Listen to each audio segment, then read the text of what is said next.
इस गहन चर्चा में बहुत बहुत स्वागत है। आज का जो विषय है ना, वो हिंदी व्याकरण का एक ऐसा टॉपिक है जो सच में सबसे ज्यादा उलझन पैदा करता है। हाँ, मतलब उलझन और व्याकरण का तो जैसे चोली दामन का साथ है। और आज का टॉपिक कारक तो उसमें सबसे आगे है। बिल्कुल। बचपन में स्कूल में इसकी वो एक कविता की तरह हम सबने रटने की कोशिश की थी। कर्ता ने कर्म को करण से। हाँ, वही वही। लेकिन जब बात बड़ी और महत्वपूर्ण प्रतियोगी परीक्षाओं की आती है ना, तो ये रटा रटाया ज्ञान अक्सर धोखा दे जाता है। धोखा भी ऐसा कि बिल्कुल आते हुए सवाल गलत हो जाते हैं। सही कहा। तो आज इस चर्चा के लिए हमारे पास जो स्रोत सामग्री है वो सच में बहुत ही खास और सटीक है। जी, ये वीआईपी विवेक सर द्वारा तैयार किए गए बेहद शानदार नोट्स और प्रेजेंटेशन स्लाइड्स हैं। बिल्कुल। और ये विशेष रूप से यूपी टेट, सी टेट और सुपर टेट जैसी महत्वपूर्ण परीक्षाओं को ध्यान में रखकर बनाए गए हैं। तो आज का हमारा जो मिशन है वो बिल्कुल साफ है। कारक से जुड़े सबसे बड़े कंफ्यूजन को जड़ से खत्म करना। हाँ, यानी उस बुनियादी उलझन को मिटाना। स्रोत सामग्री की जो पहली स्लाइड है ना, उसमें एक बहुत ही आत्मविश्वास से भरा दावा किया गया है। एक टैग लाइन है, एक क्लास सब खल्लास। और उसके ठीक नीचे लिखा है, ऐसी ट्रिक कभी नहीं देखी होगी, जो कि काफी बड़ा दावा है ना? तो आज की इस चर्चा में हम इन्हीं ट्रिक्स और इन नोट्स की गहराई का विश्लेषण करेंगे। हम देखेंगे कि व्याकरण के इन जटिल नियमों को कितनी आसानी से समझा जा सकता है। बिल्कुल। इन परीक्षाओं के पैटर्न को अगर ध्यान से देखा जाए तो एक बात जो साफ होती है वो ये कि सबसे बड़ी गलती जो छात्र करते हैं वो है सिर्फ नियमों और चिन्हों को रटना, जो कि एग्जाम हॉल के उस भारी दबाव वाले माहौल में बिल्कुल काम नहीं आता। एकदम नहीं। वहां तो बस ब्लैंक हो जाते हैं। व्याकरण में महारत हासिल करने की असली कुंजी संदर्भ यानी कॉन्टेक्स्ट को समझना है।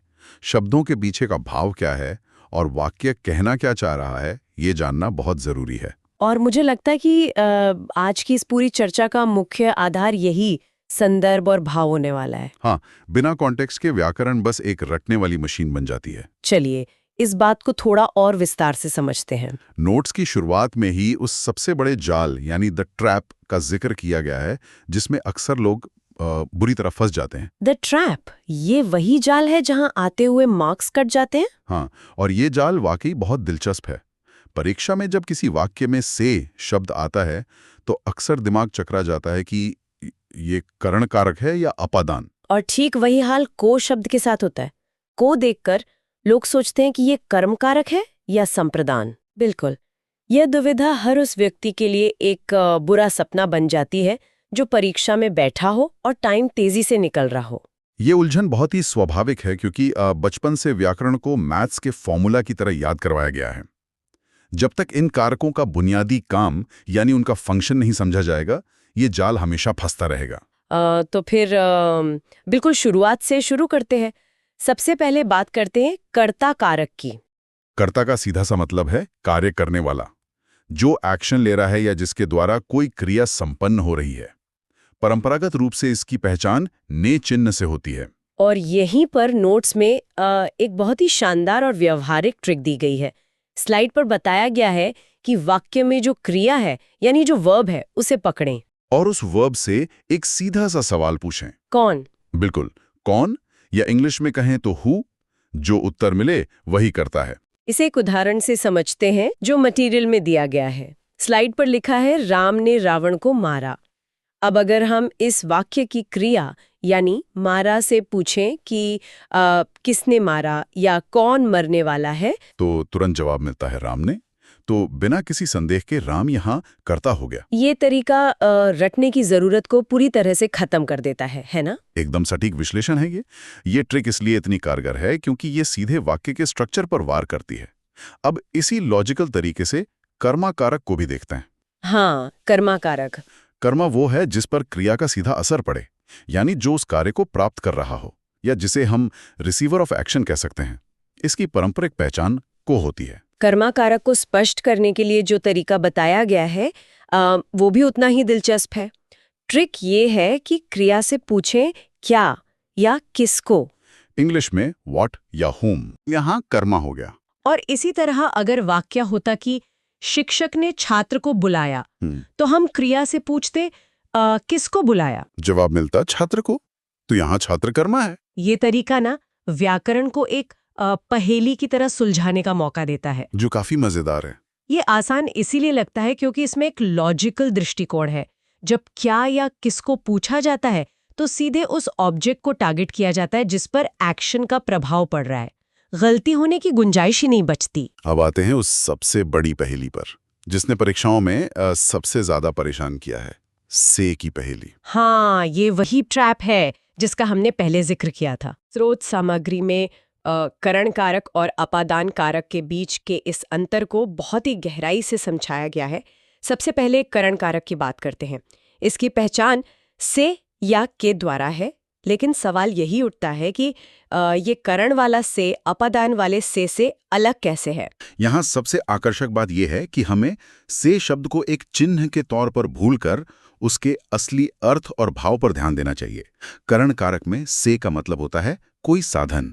साधन यानी कोई टूल या माध्यम। बिल्कुल, ये वो औजार है जिसके जरिए कर्ता अपना काम पूरा कर रहा है।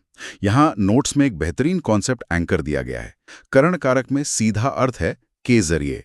ये कर्ता को उसके काम से एक ब्रिज या पुल की तरह जोड़ता है। इस कॉन्सेप्ट एंकर को एक उदाहरण से जोड़कर देखते हैं। स्लाइड पर उदाहरण है, बच्चा पेन से लिखता है।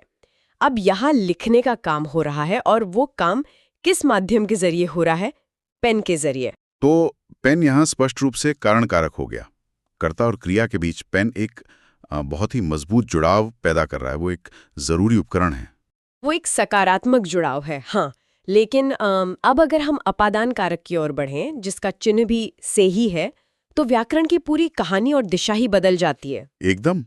अपादान में से का अर्थ साधन या माध्यम बिल्कुल नहीं होता, बल्कि इसका अर्थ अलग होना यानी सेपरेशन होता है। और अपादान कारक को समझाने का जो तरीका वीआईपी विवेक सर के नोट्स में दिया गया है, वो सच में बहुत लॉजिकल है। अपादान के लिए जो कॉन्सेप्ट एंकर दिया गया है वो ये है कि इसमें दूरी बढ़ती है। हाँ, एक चीज दूसरी चीज से दूर जाती है, उसका साथ छोड़ती है। जैसे उदाहरण के लिए वृक्ष से पत्ता गिरता है। यहाँ पत्ता वृक्ष से टूटकर अलग हो रहा है, दोनों के बीच की दूरी बढ़ रही है, इसलिए ये अपादान है। यहाँ कोई टूल या साधन इस्तेमाल नहीं हो रहा है। बिल्कुल सही। जहाँ करण कारक चीजों को जोड़ रहा था, एक माध्यम बन रहा था, वहीं अपादान कारक चीजों को तोड़ रहा है या दूर कर रहा है। ये बुनियादी अंतर ही वो चाबी है जो एग्जाम के दबाव में उलझन सुलझाती है। लेकिन यहाँ एक बहुत बड़ा मोड़ है। कहानी सिर्फ अब भौतिक रूप से अलग होने यानी पेड़ से पत्ते के गिरने तक सीमित नहीं है। हाँ, यहाँ आकर व्याकरण थोड़ा डीपली साइकोलॉजिकल हो जाता है। सच में। नोट्स में अपादान के कुछ स्पेशल केसेस का जिक्र किया गया है और ये हिस्सा सच में आंखें खोलने वाला है। अक्सर लोग सोचते हैं कि अपादान का मतलब सिर्फ किसी चीज का फिजिकली गिरना या छूटना है, लेकिन सामग्री में 4 ऐसी विशेष स्थितियां बताई गई हैं जहां से का प्रयोग होता है और वे हमेशा अपादान कारक ही कहलाती हैं। ये व्याकरण की वो गहराई है जिसे अक्सर साथी पढ़ाई में छोड़ दिया जाता है। इन 4 विशेष मामलों का विश्लेषण करते हैं। पहला मामला है डर यानी फियर। हाँ, डर। जैसे उदाहरण है, बच्चा सांप से डरता है, तो यहाँ अपादान क्यों है? क्योंकि जब इंसान किसी चीज से डरता है तो वो उससे दूर भागता है, उससे दूरी बनाता है। डर हमेशा एक मानसिक और शारीरिक अलगाव पैदा करता है। इसलिए डरने के अर्थ में जो से आता है वो हमेशा अपादान होता है। वाह, ये तो बहुत ही गहरा दृष्टिकोण है। अच्छा, तो दूसरा विशेष मामला स्लाइड पर है, तुलना यानी कंपैरिजन। इसका उदाहरण दिया गया है, राम सीता से सुंदर है। अब कोई सोच सकता है कि तुलना में अलगाव या सेपरेशन कैसे हो सकता है? ये एक बहुत ही शानदार सवाल है।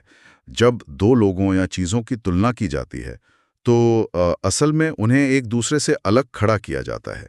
ये बताया जाता है कि वो एक दूसरे से भिन्न हैं, अलग हैं। ये भेद करना ही अपने आप में एक प्रकार का अलगाव है। आप 2 चीज़ों के बीच एक रेखा खींच रहे हैं, इसलिए यहाँ भी अपादान कारक काम करता है। बहुत खूब। तीसरा मामला जो नोट्स में है वो है शर्माना यानी शाइनेस। उदाहरण है, वह ससुर से लजाती है। अब यहाँ भी वही दूरी वाला तर्क कितनी खूबसूरती से लागू होता है। बिल्कुल। जब कोई किसी से शर्माता है तो वो पीछे हटता है, छिपता है, यानी एक स्पष्ट मानसिक और शारीरिक दूरी बनाता है। ये इंसानी व्यवहार को व्याकरण में ढालने जैसा है। हाँ, एकदम। और चौथा मामला है सीखना यानी लर्निंग। जैसे छात्र गुरु से सीखता है। यहाँ अपादान कैसे लागू हो रहा है? इसमें भी एक बहुत ही सूक्ष्म अलगाव है। जब कोई ज्ञान प्राप्त करता है तो वो ज्ञान गुरु या स्रोत से निकलकर छात्र तक पहुंच रहा है। एक उद्गम स्थल से ज्ञान के निकलने और अलग होने का भाव है। डर हो, तुलना हो, शर्माना हो या सीखना, इन चारों स्थितियों में एक उग्र अदृश्य दूरी मौजूद है। इसलिए इन सभी में से का प्रयोग अपादान कारक के अंतर्गत आता है। परीक्षक अक्सर सीधे वो पेड़ से पत्ता गिरने वाले सवाल नहीं पूछते हैं। वो इन्हीं मनोवैज्ञानिक स्थितियों पर सवाल बनाते हैं ताकि रटने वालों को बाहर किया जा सके। ये सच में एक बहुत बड़ा आहा मोमेंट है। इस तरह के विश्लेषण से व्याकरण रटना नहीं पड़ता, बल्कि वो खुद समझ में आने लगता है। चलिए अब उस कारक की बात करते हैं जो अक्सर बहुत भ्रम पैदा करता है, और वो है संप्रदान कारक। हाँ, कई बार को चिन्ह को देखकर यह तय करना मुश्किल हो जाता है कि वो कर्म कारक है या संप्रदान। बिल्कुल, संप्रदान कारक का मुख्य चिन्ह के लिए होता है, लेकिन कई बार इसमें को का प्रयोग भी होता है, और यहीं से सारा कंफ्यूजन शुरू होता है। संप्रदान का मूल अर्थ ही है प्रदान करना, यानी देना। जब कोई चीज हमेशा के लिए किसी को दे दी जाए या कोई काम किसी दूसरे के लिए किया जाए, तो वहां संप्रदान कारक होता है। इसका सबसे बड़ा भाव है कल्याण या उपकार। जैसे अगर उदाहरण लें, माँ ने बच्चे के लिए खाना बनाया, यहाँ काम बच्चे के लिए हो रहा है, तो ये स्पष्ट रूप से संप्रदान है। लेकिन अगर वाक्य हो, राजा ने ब्राह्मण को गाय दी, यहाँ तो को आ गया। जो लोग रट कर जाते हैं वो को देखते ही इसे कर्म कारक मान लेंगे। यही तो गलती होती है। अगर भाव को समझें तो यहाँ गाय दान में दी जा रही है, जो कि एक देने का भाव है, इसलिए ये संप्रदान होगा। एकदम सही पकड़ा। कर्म कारक में क्रिया का प्रभाव पड़ता है, लेकिन संप्रदान में हमेशा किसी को कुछ सौंपने का भाव प्रधान होता है। ये अंतर समझना एग्जाम के लिए बहुत जरूरी है। इसके बाद जो कारक आते हैं वो अपेक्षाकृत थोड़े सरल हैं। अगला है संबंध कारक। इसके चिन्ह है का, के, की, रा, रे, री। संबंध कारक जैसा नाम से स्पष्ट है, सबसे सरल है। इसका काम सिर्फ ये बताना है कि एक संज्ञा या सर्वनाम का किसी दूसरी संज्ञा या सर्वनाम से क्या रिश्ता है। हाँ, इसमें क्रिया का कोई सीधा रोल नहीं होता है ना। नहीं। उदाहरण के लिए, ये राम का घर है या ये मेरी घड़ी है। यहाँ का और री दो चीजों के बीच एक ओनरशिप या रिश्ता स्थापित कर रहे हैं। और इसके तुरंत बाद स्लाइड पर आता है अधिकरण कारक। इसके चिन्ह है में या पर। स्रोत सामग्री में इसे खोजने के लिए जो ट्रिक दी गई है वो बहुत ही कारगर है। अधिकरण कारक खोजने के लिए क्रिया का आधार, स्थान या समय जानने की कोशिश करनी चाहिए। बस वाक्य से दो सवाल पूछें, कहाँ या कब। अधिकरण का शाब्दिक अर्थ ही है आधार या बेस, वो जगह या समय जहां कोई कार्य घटित हो रहा है। अगर कहाँ पूछा जाए और जवाब मिले तो वो स्थान आधारित अधिकरण है। जैसे चिड़िया पेड़ पर बैठी है, कहाँ बैठी है? पेड़ पर, तो पेड़ अधिकरण हो गया। और अगर कब पूछा जाए तो वो समय आधारित अधिकरण होता है। जैसे परीक्षा मार्च में होगी, कब होगी? मार्च में। ये सच में बहुत सीधा और स्पष्ट है। इन कारकों की सूची में आखिरी बुनियादी कारक है संबोधन कारक। इसके चिन्ह है हे, अरे, ओ। इसे पहचानना शायद सबसे आसान काम है। हाँ, क्योंकि इसका इस्तेमाल किसी को पुकारने, सावधान करने या अपने भावों को अचानक व्यक्त करने के लिए होता है। और इसकी सबसे बड़ी पहचान ये है कि इसमें हमेशा एक विस्मयादि बोधक चिन्ह यानी एक्सक्लेमेशन मार्क लगा होता है, जैसे हे भगवान मेरी रक्षा करो। अगर इस पूरी चर्चा को एक व्यापक संदर्भ में देखा जाए तो इन 8 कारकों को समझना सिर्फ व्याकरण का एक हिस्सा पूरा करना नहीं है, ये असल में पूरी हिंदी भाषा के ढांचे को समझना है। और नोट्स में एक हिस्सा है जिसे द कनेक्शन कहा गया है। ये प्रमाण है कारक और तत्पुरुष समास के बीच के गहरे संबंध का। अक्सर छात्र समास को एक बिल्कुल अलग और मुश्किल विषय मानकर रटते हैं, लेकिन असलियत यह है कि तत्पुरुष समास पूरी तरह से इन्हीं कारकों के नियमों पर टिका हुआ है। बिल्कुल, ये स्पष्ट रूप से बताया गया है कि कारक के नियमों को समझे बिना तत्पुरुष समास को समझा ही नहीं जा सकता। समास का मतलब ही होता है शब्दों को संक्षेप में करना, उन्हें जोड़ना और जब शब्द जुड़ते हैं तो उनके बीच के कारक चिन्ह छिप जाते हैं। उनका लोप हो जाता है। इसे कुछ उदाहरणों से बहुत अच्छी तरह समझा जा सकता है, जैसे कर्म तत्पुरुष समास। इसमें कर्म कारक के को चिन्ह का लोप होता है। एक शब्द लेते हैं, गगन चुंबी। इसका अर्थ क्या हुआ? गगन को चूमने वाला। यहाँ को छिपा हुआ है, इसलिए ये कर्म तत्पुरुष है। इसी तरह करण तत्पुरुष में से का लोप होता है। शब्द है शोकाकुल। इसका विग्रह करेंगे तो मिलेगा शोक से आकुल, यानी जो शोक के माध्यम से व्याकुल है। यहाँ से एक साधन है, इसलिए ये करण तत्पुरुष है। ये कनेक्शन सच में बहुत दिलचस्प है। इसी तरह संप्रदान तत्पुरुष में के लिए का लोप होता है। सामग्री में एक बहुत बढ़िया उदाहरण है प्रयोगशाला। इसका मतलब है प्रयोग के लिए शाला। यहाँ एक बात ध्यान देने वाली है कि पहले जब संप्रदान कारक की बात हुई थी तब भाव था किसी के लिए कुछ करना। प्रयोगशाला शब्द में वो भाव पूरी तरह स्पष्ट हो जाता है। हाँ, एक इमारत जो विशेष रूप से प्रयोग के लिए बनी है। और अंत में अपादान तत्पुरुष को देखते हैं, जहां अलग होने वाले भाव से का लोप होता है। उदाहरण के लिए शब्द है धनहीन, यानी धन से हीन। इसका सीधा सा मतलब है कि धन उस व्यक्ति से अलग हो चुका है, एक स्पष्ट सेपरेशन है, इसलिए ये अपदान तत्पुरुष है। इन उदाहरणों से बिल्कुल साफ हो जाता है कि कैसे कारक के नियम सीधे तौर पर समास के नियमों का आधार बन रहे हैं। जो कारक समझ लेता है उसके लिए तत्पुरुष समास बच्चों का खेल बन जाता है। अब हम इस चर्चा के उस हिस्से की ओर बढ़ रहे हैं जो एग्जाम के पॉइंट ऑफ व्यू से एक ब्रह्मास्त्र की तरह है। वीआईपी विवेक सर की एग्जाम गोल्डन ट्रिक्स स्लाइड। बिल्कुल, ये वो ट्रिक्स हैं जो परीक्षा हॉल में कीमती समय बचाएंगी और सही उत्तर की पूरी गारंटी देंगी। पहली ट्रिक क्या कहती है? ये ट्रिक्स इसलिए गोल्डन हैं क्योंकि ये तमाम उपवादों को एक झटके में काट देती हैं। पहली ट्रिक है कि जब भी वाक्य में दान देने यानी डोनेशन का भाव हो तो वहां बिना किसी संदेह के हमेशा संप्रदान कारक होगा, भले ही वाक्य में को का इस्तेमाल क्यों ना हुआ, है ना? एकदम। दूसरी ट्रिक उन स्पेशल केसेस से जुड़ी हैं जिनकी हमने पहले गहराई से चर्चा की थी। डर या तुलना का कोई भी वाक्य हो तो उसमें हमेशा अपादान कारक ही होगा। ये एक यूनिवर्सल रूल की तरह काम करता है। और तीसरी ट्रिक समय को लेकर है। अगर वाक्य में किसी भी प्रकार का समय बताया जा रहा है, जैसे अगले साल या शाम को, तो वो हमेशा अधिकरण कारक होगा क्योंकि वो उस घटना के घटने का आधार या समय बता रहा है। और चौथी सबसे दिलचस्प ट्रिक है जो अक्सर लोगों को चौंका देती है, अंग भंग यानी बॉडी डिफेक्ट को लेकर। जब भी वाक्य में शरीर के किसी विकार या दोष की बात हो, जैसे वो आंख से अंधा है या पैर से लंगड़ा है, तो वहां हमेशा करण कारक होगा। ऐसा क्यों?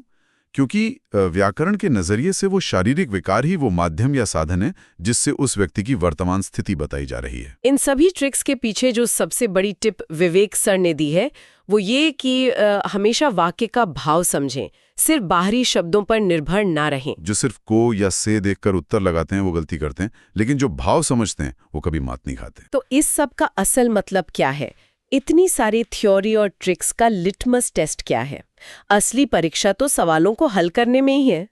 चलिए अब कुछ प्रीवियस ईयर क्वेश्चंस की चुनौती लेते हैं जो स्लाइड के अंत में दिए गए हैं। ये वो सवाल हैं जिन्होंने पिछली परीक्षाओं में बहुत कंफ्यूजन पैदा किया था।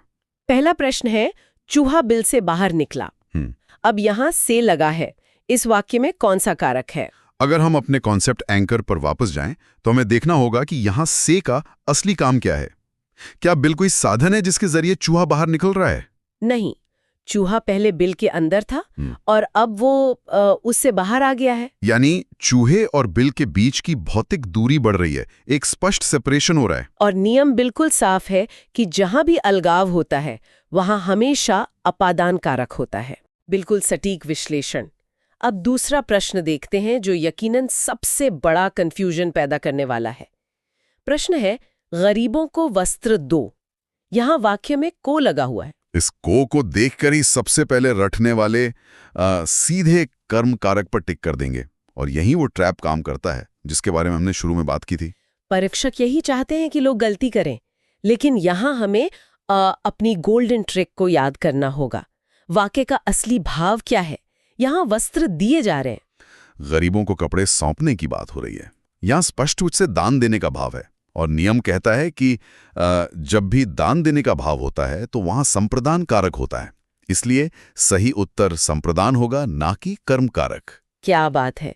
ये दोनों सवाल बहुत ही खूबसूरती से ये साबित करते हैं कि अगर बुनियादी कॉन्सेप्ट साफ हो और रटने की बजाय समझने पर जोर दिया जाए तो एग्जाम्स में पूरे अंक लाना कितना आसान हो जाता है।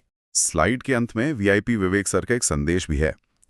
Score 2 out of 2, like and subscribe, जो सच में ये बताता है कि तैयारी अगर सही दिशा में हो तो परफेक्शन आना तय है। इस पूरी विस्तृत चर्चा को समेटते हुए क्या हम ये कह सकते हैं कि हिंदी व्याकरण कोई नीरस विषय नहीं है? बिल्कुल नहीं। ये एक बहुत ही तार्किक विज्ञान है जिसके पीछे बहुत ही गहरे नियम और इंसानी मनोविज्ञान छिपा है। रटने की बजाय वाक्यों के पीछे छिपे अर्थ और संदर्भ को समझना ही व्याकरण में महारत हासिल करने का असली तरीका है। आज हमने देखा कि कैसे सिर्फ एक भाव को समझ लेने से बड़े बड़े कन्फ्यूजन हमेशा के लिए दूर हो जाते हैं। और इस गहन चर्चा का अंत करते हुए मैं एक विचार सभी के सामने रखना चाहती हूँ। जरा सोचिए, व्याकरण के ये कारक सिर्फ किताबों या एग्जाम तक ही सीमित नहीं है। सही बात है। हमारे दैनिक जीवन में, हमारी आम बातचीत के दौरान ऐसा कितनी बार होता है कि हम केवल सामने वाले के शब्दों को सुनते हैं, उनके बाहरी चिन्हों पर ध्यान देते हैं और वाक्य के असली भाव को पूरी तरह नजरअंदाज कर देते हैं। ये तो हम सबके साथ अक्सर होता है। जिस तरह व्याकरण में से और को का अर्थ स्थिति और भाव के अनुसार बदल जाता है, क्या उसी तरह इंसानी रिश्तों में भी हमें शब्दों के पीछे छिपे संप्रदान यानी बिना किसी स्वार्थ के देने का भाव या अपादान यानी अनजाने में बढ़ती हुई दूरी के भाव को समझने की जरूरत नहीं है? ये बहुत ही गहरा और सच में सोचने पर मजबूर करने वाला विचार है। दैनिक जीवन में होने वाली बातचीत को अगर इस व्याकरणिक नजरिए और भाव की गहराई से देखा जाए तो शायद शब्दों के अर्थ बिल्कुल बदल जाएंगे और एक दूसरे को समझना काफी आसान हो जाएगा। अगली बार जब कोई संवाद हो तो इस बात पर जरूर गौर किया जा सकता है कि उस बातचीत के पीछे का असली कारक और भाव क्या है। इसी गहरे विचार के साथ हम आज की इस गहन चर्चा को यहीं समाप्त करते हैं। अर्थ को समझते रहने और गहराई से विचार करने की इस यात्रा को यूं ही जारी रखें।